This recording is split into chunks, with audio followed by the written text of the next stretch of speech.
રાજકોટ શહેરમાં એક અકસ્માત સર્જાયો હતો અને અકસ્માત બાદ યુવતીએ કરેલા કૃત્યનો વિડીયો વાયરલ થયો છે।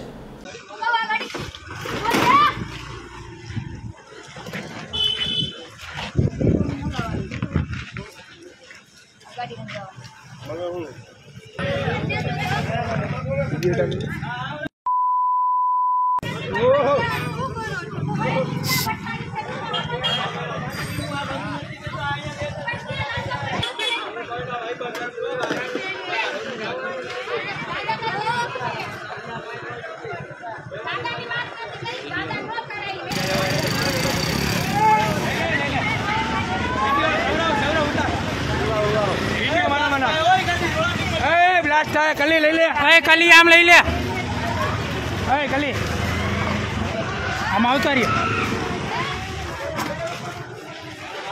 ठेठ लगी उतार्यो नाके आखो अवतारी फोन नंबर में तालुका पोलीस स्टेशन में दे।